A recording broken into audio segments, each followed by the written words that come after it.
안녕하십니까. 착한 코다리 사장 박준석입니다. 오늘은 4월, 오늘이, 6일인가요? 오늘? 예. 날짜 가는 것도 잘 모르네요. 예, 오늘은 4월 6일 월요일이고, 이제 10분 정도만 더 있으면 날짜가 또 바뀌겠네요. 여러분, 오늘도, 책 리뷰를 해드릴 겁니다. 제목은 줄 서서 먹는 식당의 비밀. 식당 사장님이나 아니면 이런 외식업에 관계된 이런 책을 쓰시는 분들이나 모두 그 희망사항이 있는데 그게 이렇게 줄 서는 식당인가 봐요. 저도 뭐 제 유튜브에 뒤에 이렇게 착한 코다리 다음에 뭐 줄 서서 먹는 식당, 줄 서는 식당 이런 얘기를 많이 쓰기도 하는데 이 책도 그러네요. 지은이는 김현수 우리 작가님이시고 이렇게 그 여러 가지 그 이렇게 사업에 관계된 일을 많이 하셨고 또 월간 외식 경영이라는 책자를 창간하시기도 하신 분이십니다. 예, 이분께서 이렇게 외식업에 대한 많은 어떤 그런 탐방한 결과들을 가지고 이렇게 책을 쓰셨죠. 어떻게 하면 좀 가게들이 잘 될까 하는 마음에서 우리 읽으시는 분들한테 도움이 될까 하고 책을 쓰셨습니다. 여러분께 이 책의 서머리 꼭 필요한 부분들 우리가 좀 그 외식업 CEO로서 좀 그래도 꼭 필요한 부분들 어떤 게 있을지 짤막짤막하게 좀 말씀드리도록 하겠습니다. 그리고 제 목소리는 요새 이제 아직 지금의 사태가 다 끝난 것은 아닌데 이제 더 이상 기다릴 수 없다 뭐 이런 것 때문에 요즘 상담이 굉장히 많이 옵니다. 그래서 전화 상담도 많이 오고요. 또 직접 오시는 분도 많이 계시고 오늘도 한 세 분 정도 왔다 가셨거든요. 오셔서 매출 저조를 어떻게 타개할까도 말씀하시고 또 우리 메뉴에 대해서도 한번 생각 한번 하시고 가시고 그러셨죠. 뭐 일주일에 한 10분 정도 오시면 그 중에 뭐 한 분 정도 이렇게 전수 받거나 이런 정도라서 제가 한 분 한 분 다 최선을 다하지만 그 최선을 다하는 것은 우리 사장님들이 좀 잘 되셨으면 하는 마음에 대한 최선이지 뭐 그분을 꼭 이렇게 그 전수받게끔 해야겠다 뭐 이런 마음으로 이게 상담에 임하지는 않습니다. 그래서 저한테 상담 전화를 하시거나 아니면 오시더라도 부담 갖지 마십시오. 저는 10분 중에 한 분 정도 그 저하고 뭔가 거래를 하셔도 괜찮거든요. 근데 10분 중에 한 분은 하시더라고요. 그냥. 그래서 큰 부담 없이 하고 있으니까 우리 사장님들 부담 갖지 마시고 이렇게 오시거나 전화 주시면 좋을 것 같습니다. 물 한 잔 마시고 하겠습니다.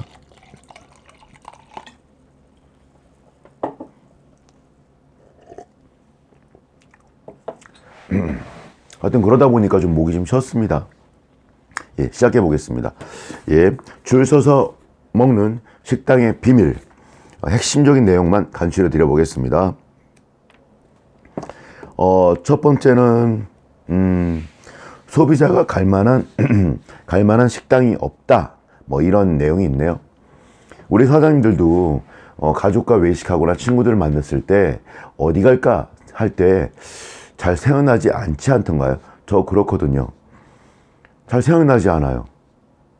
잘 기억나지가 않습니다.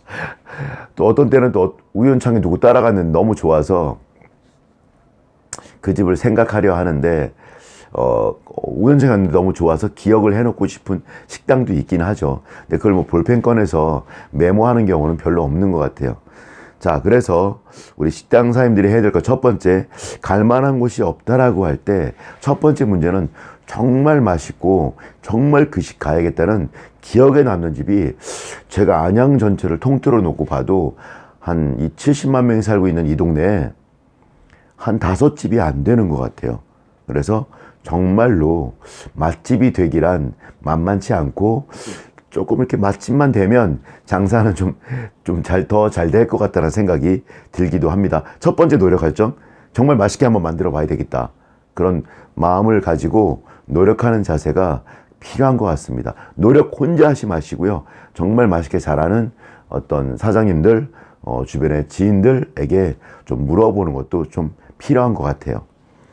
그리고 갈만한 식당이 없다 그럴 때 또 두 번째 문제가 있는데, 갔다 왔는데 메모할 수 없잖아요. 기억나지 않는 거죠. 그래서 이거 극복하는 방법으로는 제가 하고 있는 것처럼 우리 또 착한 코다리 동편마을점 우리 회원들 전화번호를 저한테 남겨주시고 하신 분이 12,000분이 계시는데, 이분들께 제가 1일, 11일, 21일 문자 드리잖아요. 그런 것처럼 문자를 뭐 한 달에 한 번이든 아니면 두 번이든 저처럼 세 번이든 이렇게 꾸준히 보내는 것도 중요하다. 꼭 어떤 걸 뭐 할인한다, 뭐 이벤트 뭐 있다 아니더라도 뭐 인사 말씀 정도라도, 그러면 누구랑 뭐 먹을까 할 때, 그 집 어디지 할 때 생각나지 않을까요? 그래서 그런 회원 관리, 가끔 문자 보내는 것도 중요하다. 그래서 이 소비자가 갈 만한 식당이 없다라는 부분을, 그 두 가지 문제점, 정말 많지 않다라는 거, 생각나지 않는다라는 이 두 가지를 그렇게 좀 해결하시면 어떨까 생각을 해봤습니다. 그리고 두 번째, 여기 읽으면서 좀 기억에 많이 남았던 것은, 그 소비자 관점에서 메뉴를 설계하라, 뭐 이런 내용이 있거든요. 하다 보면 사장님 입장에서 많이 메뉴를 설계하시는 것 같아요. 저희 집의 맛을 보시러 오셔서, 코다리 전문점인 저희 집에 오셔서 많은 분들이 하시는 말씀이 있는데, 안 맵다, 너무 안 짜다, 뭐 이런 얘기 많이 하세요. 근데 저도 알거든요. 많이 안 맵고 안 짠 거. 근데 그렇게 하는 이유가 있어요. 이유는 딴 게 아니라 저희 집의 고객님들의 평균 나이가 60세 여자분이십니다. 그러다 보니까 조금만 매워도 맵다 하시고, 막 재채기 하시고 기침하시고, 그리고 또 조금만 짜거나 달거나 해도 또 요즘 좀 심심하게 슴슴하게 드시는 분들이 많기 때문에 좀 많이 말씀하시더라고요. 그러다 보니까 우리 집의 주 고객층에다 맞추다 보니까, 이 60 전후인 여자분들한테 맞추다 보니까 좀 맛이 좀 그렇습니다. 그것처럼 내 입맛에 맞추지 말고 우리 집에 주로 오실, 내가 모시길 원하는 주된 고객층의 그 어떤 맛의 강도와 높낮이를, 그 폭을 좀 맞추는 게 중요하다는 말씀, 드리겠습니다. 그리고 혼자 연구하는 게, 공부하는 게 어렵다면 벤치마킹하라, 이런 말씀이 잘 적혀 있습니다. 너무 연구를 많이 하시는 분들이 많으세요. 우리 식당사님들. 연구 너무 많이 하지 마세요. 연구 막 제가 1년 동안 해놨는데요. 해놓고 나서 보면 옆에 다 하고 있더라고요. 보니까. 뭐 가격에 대한 부분이든 세트 메뉴든 음식 맛이든 뭐든지 간에 널려 있습니다. 그래서 벤치마킹 하는 것이 빠를 것 같아요. 요번에 저희가 내일부터 메뉴를 완전 재개편하거든요. 그래서 제가 그 영상도 따로 올려드릴 텐데, 핵심은 뭐 지난번에 읽었던 우리 그 이경태 작가님의 어떤 그 내용을 많이 참고했습니다. 저희 집에 지금 주력 메뉴는 시래기 코다리거든요. 시래기가 들어간 코다리 메뉴에 공깃밥까지 반찬 4가지에서 9,000원에 판매하고 있는, 근데 거기에 어떤 계란찜과 새우튀김 한 마리, 왕새우, 블랙타이거 새우, 새우 중량만 이렇게 거의 한 70% 정도 되는, 원가가 1,100원 정도 하는 아주 왕새우인데요. 튀김으로 나가는 것인데, 그거를 껴 넣어서 이렇게 시래기 안 들어간 것은 10,000원에, 시래기가 살짝 들어간 것은 11,000원에 이렇게 내려고 하거든요. 그런 비슷한 메뉴가 있었는데, 전에는 그게 시래기 들어간 거 13,000원, 그걸 11,000원에, 그 다음에 시래기 안 들어간 것은 11,500원이었는데 10,000원에 이렇게 기획을 한번 해봤습니다.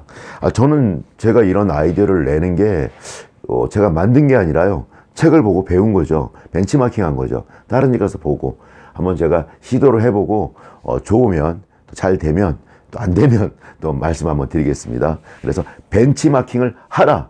혼자 너무 많이 연구를 하지 마라. 그런 얘기를 드리고요. 그리고 포기가 생존이다. 매몰 비용의 오류, 이렇게 제목을 달았는데, 이것이 무엇이냐면, 예를 들어 저 같은 경우에 테니스 선수를 했었거든요. 초등학교 2학년부터 중학교 2학년까지 한 만 7년 했죠. 그랬는데 그 강원도 양구의 시골에 우리 한 반에 한 학년에 한 반밖에 없었는데, 원당 국민학교에 강원도 양구운동면 부대로는 백두산 부대 21사단이 있는 강원도 양구에 그 학생 수 한 반에 한 30명이 채 안 되는 곳에서 남자아이 몇 명을 이렇게 불러 세워서 테니스를 가르쳤는데, 그 아이들 중에 2명이나 한 매년 10명 정도 시작을 했는데, 그 아이 중에 중학교 올라갈 때쯤에는 뭐 한 2학년 때 시작했는데 한 5학년 되자 한 4명만 남았죠. 그 중에 2명이나 국가대표를 했답니다. 그리고 우리 후배 중에는 또 이영택 선수도 있고요. 하여튼 정말 기적 같은 일이죠. 그 강원도 양구 시골에. 그래서 그 학교에 가보면, 그 초등학교, 그 중학교에 가면, 대암중학교라는 중학교 가면 원당 초등학교도 그렇고 30년, 35년이 지난 지금도 그 제 사진과 또 우리 친구들 사진이 상 타가서 뭐 이렇게 강원도대회나 전국 소년시전 나가서 탄 어떤 그런 사진들, 그런 것이 아직도 걸려 있답니다. 그 이후로 그렇게 훌륭한 선수들이 많이 안 나왔었나 봐요, 사람들이. 예. 근데 제가 테니스 그만뒀거든요. 이유가 뭘까요? 이 매몰 비용의 오류, 포기가 생존이다. 이 주제 때문에 그런 거죠. 이런 주제 때문에. 아니, 운동선수, 특히 테니스를 국가대표 정도 하고 하려면 아래로 5년, 위로 5년은 다 이겨야 되거든요. 그 중에 한 1, 2, 3등 안에 들어야 되는데, 저는 4명 있는 가운데 맨날 3등이나 4등, 1등, 2등은 정해져 있습니다. 우리 박창희라는 친구랑 정병설이라는 친구가 했는데, 그 친구들 못 이기겠더라고요. 너무 열심히 하고, 새벽 1시까지 훈련하고, 새벽 5시에는 학교에 나오고, 공부 하나도 안 하고, 우리는 그냥 수업 전폐한다 그러죠. 아침 5시부터, 새벽 5시부터 밤 10시까지 훈련하고, 집에 오면 전 자냐고 봐봤는데, 그 친구들은 또 새벽 1시까지 훈련하더라고요. 예. 하여튼 이렇게 열심히도 하고 타고난 능력도 있는 그 친구들 덕분에 내가 이 길은 아니다 생각했죠. 그래서 7년이란 노력했지만 전 그걸 접었죠. 근데 이럴 때 제가 만약 그럴 때 7년이나 했는데 이걸 어떻게 접어? 그랬으면 아마 저는 국가대표도 잘 못했을 것이고, 많이 좀 육체적으로도 마음적으로도 많이 힘들며 삶을 살지 않았을까. 우리 사장님들 뭔가 하시다가요, 정말 죽을 힘을 다해서 1년, 2년 해보고도 안 되면, 물론 뭐 한 달 하고서 접고 2달 하고 접고 이거는 좀 아니라고 봅니다. 식당도 그런 분이 계시더라고요. 그러면 안 됩니다. 그래도 1년이나 2년을 죽을 힘을 다해서 최선을 다해보고, 그래도 안 될 때는 업종 변경 같은 그런 포기하는 것도 하나의 생존 방법이라는 거 꼭 염두에 두셨으면 좋겠습니다. 이걸 매몰 비용의 오류라고 합니다. 그걸 못 버리는 거. 그래서 더 큰 걸 버리게 되는, 더 큰 걸 놓치게 되는. 꼭 명심하셔서 정말 최선을 다하시고, 그래도 안 될 때는 바꾸는 것도, 접는 것도 하나의 방법이다라는 것을 잊지 마십시오. 다음은 어디 보자.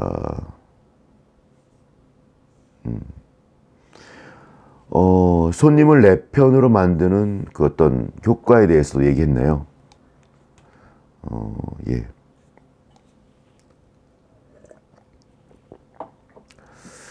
제가 지난번 영상에서 우리 60, 70대 사모님들 오시면 식사를 다 하시고, 이렇게 문과 가방에서 꺼내지 않습니까? 그러면 제가 뭐 모임으로 8명이 오거나 10명이 왔을 때 그런 일이 특히나 자주 벌어지는데, 그러면 제가 커다란 접시랑 테이블마다 놓을 수 있는 과일 같은 거 놓을 수 있는 접시와 비닐 장갑 이렇게 끼고서 깎을 수 있는, 손에 뭐 이렇게 더러운 거 묻지 않게 음식에 과일에 비닐 장갑이랑 과도랑 이렇게 가져다 드리거든요. 그래서 천천히 맛있게 드시라. 점심에는 저희가 막 줄 서 있거든요. 요즘에 그 사태 때문에 그 이름을 말하면 절대 안 됩니다. 그러면 이 영상이 이렇게 광고가 안 붙는 영상으로 바뀌어버리고 자주 잘 안 띄워주더라고요. 그래서 그분들께서 줄 서 있음에도 불구하고 제가 이렇게 배려하는 것 때문에 그분들이 저를 배려해서 더 많은 손님을 많이 불러와 주시거든요. 그래서 장사를 할 때 정말로 고객들이 나를 돕게끔 만드는 그런 것들에 대한 아이디어를 끊임없이 이렇게 세팅이 될 것 같은데, 그런 것들은 다 나와 있습니다. 너무 찾으려고 애쓰지 마십시오. 만들려고 다 나와 있으니까 그냥 벤치마킹 하시면 됩니다. 뭐 제가 전에 말씀드렸던 뭐 우리 집에서는 꼭 그 1인분 이상 안 하셔도 된다, 그런 거 너무 염두에 두지 마시라, 뭐 그런 것들도 고객을 배려한 것 같지만 결국에는 고객들이 저를 돕게끔 하기 위한 그런 아이디어인 거죠. 네.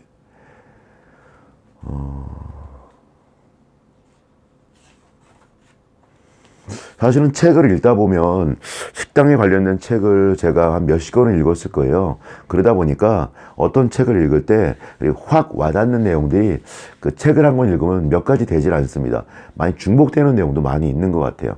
제 이야기도 많이 중복되는 것처럼. 몇 개 안 남았습니다. 하여튼 뭐 노력해도 매출이 안 오르면 업종 전환 신중히 검토해야 된다, 뭐 이런 얘기도 있고요. 그리고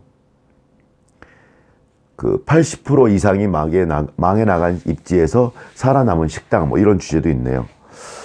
사실 제가 처음으로 식당 열었던 곳은 그 안양 범계에 있는 그 이렇게 물회집이었거든요. 근데 그곳의 간판을 그 천가리 하려고 이렇게 그걸 잘라 보니까 거기에 한 8개 정도의 천가리 한 자국이 있더라고요. 이렇게 있다는 거, 전에 것들이 남아 있습니다. 그래서 그 주변 분들한테 여쭤봤더니 한 5년 동안에 한 7, 8번 바뀌었다 하더라고요, 주인이. 그래서 그 자리에서 제가 잘 살려냈죠. 사람들이 저한테 묻습니다. 어떻게 그걸 살려낼 수가 있냐고. 그 많은 사람들이 여러 업종이 다 망해 나갔는데, 저는 굉장히 간단하다고 봅니다. 간단하다고. 망해 나가는 데에는 망해 나간 이유가 반드시 있는 것이고, 성공하는 데는 반드시 성공이 있다고 봅니다. 자신이 모를 뿐이지 그게 있다고 보는 거죠. 그래서 저는 성공하는 방법들을 많이 주변 분들한테 배웠고 들었고, 제가 식당 할 때 이 안양에 있는 아주 그냥 잘한다는 분들 한 50명은 만났거든요. 만나서 식당을 잘하려고 할 때 뭘 잘하면 될까요? 뭘 조심하면 될까요? 한 두세 가지씩만, 안 되면 한 가지씩이라도 말씀 부탁드립니다. 이렇게 제가 조언을 많이 구했죠. 그랬더니 그 말씀을 다 들었고, 그 말씀이 제가 그 말씀을 듣다 보면 이쪽에서 들은 말씀에 대한 것에 대한 답을 이쪽에 들을 수도 있고, 이쪽에서 들은 것에 대해서 또 첨가를 또 얻을 수도 있고, 그런 벤치마킹의 기회가 좀 많이 되었던 것 같아요. 우리 사장님들 장사 안 될 때 그 동네에서도, 우리 사장님 하시는 동네에서도 장사 잘 하시는 분이 계시지 않나요? 그분께 한번 귀를 기울여 보세요. 분명히 방법이 있습니다. 사장님께도 적용될 만한 방법이. 저 같은 경우도 뭐 그런 거 얘기했었죠. 거기 테이블이 뭐 26개가 있었는데 제가 들어가자마자 테이블 한 8개 걷어냈습니다. 그러니까 좀 더 아기자기한 것도 좋겠지만 좀 널찍널찍하면서도, 이게 어른 나이가 좀 연세가 좀 제가 좀 그 있는 분들을 상대하는 업종이다 보니까 귀가 좀 약간 덜 들리는 경우도 있는 것 같아요. 그러다 보니까 본인도 모르게 언성이 높여 올라갈 때가 있더라고요. 그러면 바로 옆에 들으면 너무 귀가 아플 때도 있어요. 그래서 자간 간격을 더 넓히고, 그렇게 해놓다 보니까 좀 손님들이 좀 쾌적해하고, 그리고 또 원래 26테이블 했던 곳을 18개로 만들면 조금만 노력해도 꽉 찹니다. 그리고 벅적벅적하시고, 뭐 그런 방법도 썼고요. 또 이렇게 주변 상가에 제가 전단지라든가 쿠폰이라든가, 뭐 어떤 경우는 뭐 정말 안 되고 막 그럴 때는 매일같이 똑같은 집을 한 200곳을 정해놓고서 매일 가는 거야. 10일 동안. 그러면 사람들이 그러십니다. 왜 매일같이 오냐고. 어제도 왔었는데. 그러면 제가 처음에는 그러지 않는, 몇 번 갔는데 제가 한 5번 갔을 때 그런 질문 하시면 제가 묻습니다. 어차피 하루에 한 끼는 밖에서 드시는데 제가 여기 5번째 왔는데 왜 한 번도 안 오시냐고 내가 웃으면서 이렇게 얘기를 합니다. 그러시면 그분께서 그러게 왜 안 갔지? 또 이러세요. 5번을 보다 보니까 벌써 친해진 거예요. 한번 갈게. 밥 한 끼 먹는 게 뭐 이렇게 힘들다고. 어차피 밖에서 먹어야 되는데. 그러면서 이렇게 와주시더라고요. 우리 사장님들 제가 이렇게 얘기하다 보면 그럴 때 있어요. 와서 교육받을 때 보면 제가 조리에 대한 교육이 반이고 이 식당을 어떻게 영업하는가에 대한 부분이 반을 차지하는데 그럴 때 하여튼 그런 부분 얘기 많이 해드리고 영업에 대한 얘기 많이 하는데 요 얘기서 사람들이 많이 놀라세요. 같은 곳을 100곳을 정해놓고 10일을 가라. 뭐 이런 걸 제가 하거든요. 쿠폰을 들고 어느 날 쿠폰 안 주고서 한 6일차 정도에는 5일차, 6일차에는 안녕하십니까 인사만 해요. 그러면 그러세요 그분이. 왜 오늘은 뭐 안 줘? 또 뭐 이러세요. 아이 뭐 어떻게 맨날 드려요. 이거 비싼 겁니다. 그러면 아이고 하나 줘. 그래도 한번 갖게 꼭 줘. 좋은 것 같은데 그거 여기 다른 분 여기 왔는데 줬더니 너무 좋다고 받아가던데 여기 많이 놓고 가. 여기다가 내가 도와줄게. 뭐 이런 분 나타나십니다. 우리 사장님들께서 열심히 하시면 열심히 홍보하시고 같은 집을 또 10번을 간다고 생각하십시오. 그분은 안 와도 대단골입니다. 내가 하는 열정과 내가 하는 그런 이 마음에 살고자 하는 그 열망을 그분은 아십니다. 그분도 자영업자시라면 느낍니다. 도시락을 싸와서 먹기 때문에 우리 집에 올 일이 없을 수도 있습니다. 그렇지만 그분이 제 열정을 아십니다. 그리고 도와주려고 하십니다. 여러분 주변의 분들이 우리 사장님을 돕게 만드십시오. 제가 책을 리뷰한다고 했는데 사실은 제가 거의 매일 하는 얘기들이 많이 들어있어서 좀 약간 특이한 사항 위주로 하고 책에 있는 내용을 그냥 읽기보다는 여기 있는 내용을 제가 하고 있는 내용들을 많이 말씀드렸습니다. 오늘 시간이 굉장히 길어졌네요. 하여튼 사장님들 감사하고 항상 열정적이고 최선을 다하시고 작은 아이디어지만 이런 아이디어를 통해서 여러분 인생이 바뀔 수 있다는 확신을 가지시고 한 10번쯤 어떤 아이디어를 해보시면 그 중에 하나 맞습니다. 그 하나만으로 10번의 수고와 경비를 모든 것을 다 뛰어넘고도 남습니다. 여러 가지 힘든 상황에 우리가 있는데 항상 긍정을 바라보고 항상 작은 빛이라도 작은 희망이라도 그것을 바라보고서 한 발 한 발 내딛는 그런 우리 사람들 됐으면 좋겠습니다. 어둡고 컴컴하고 그런 질퍽거리는 과거와 너무 안 좋은 것만 자꾸 바라보지 마시고요. 바늘구멍 같은 빛이지만 그 빛과 희망을 바라보고 노력해 나가는 한 걸음 한 걸음 걸어 나가는 우리 사람들이 되시길 바랍니다. 이상으로 영상 마치겠습니다. 감사합니다.